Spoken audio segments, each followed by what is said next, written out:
Paano kung dumating yung araw na kailangan mo magdesisyon kahit na wala ka naman talagang choice? Yung tipong kahit anong piliin mo, may masasaktan, may mawawala, at may kailangan baguhin. At ano ang gagawin mo kung sakaling yung buhay mo biglang dumilim? This is day 3 of my story with Faith. And today, hindi ko ito sinulat para magmukhang okay. Kasi to be honest, hindi talaga ako okay. Recently, nag-resign ako sa work. December pa, ang daming gastos. Tapos nagpapagawa kami ng kusina. Buti na nga lang, tapos na. Praise God, ang dami namin kailangan. Parang wrong timing talaga. And yes, natakot ako. Sanay kasi ako dun sa sigurado.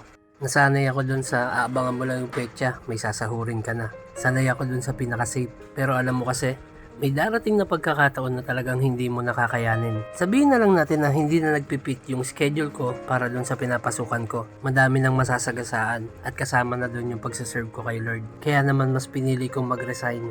Mahirap at buti na lang naintindihan ako ng asawa ko. At ito yung part na tinatawag nating darkness. Yung tipong hindi mo alam kung ano mangyayari next. Pero habang nagde-devotion ako, nabasa ko to. Galing sa Book of John, chapter 1, verse 5. The light shines in the darkness, and the darkness has not overcome it.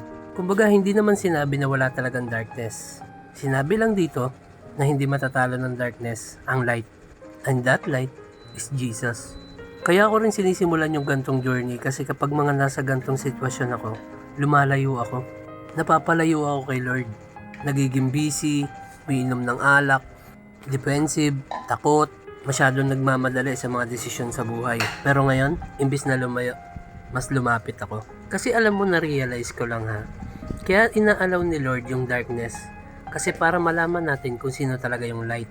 At isa pa, hindi ko naman ginawa yung desisyon na to kasi confident ako sa sarili ko. Ginawa ko to kasi confident ako kay God.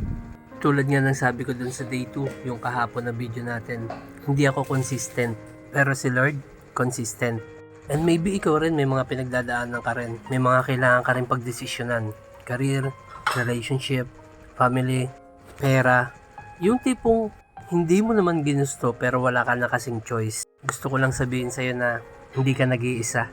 And darkness doesn't get the final say. Kung gusto niya akong gamitin sa season ko ngayon, gamitin niya lang ako.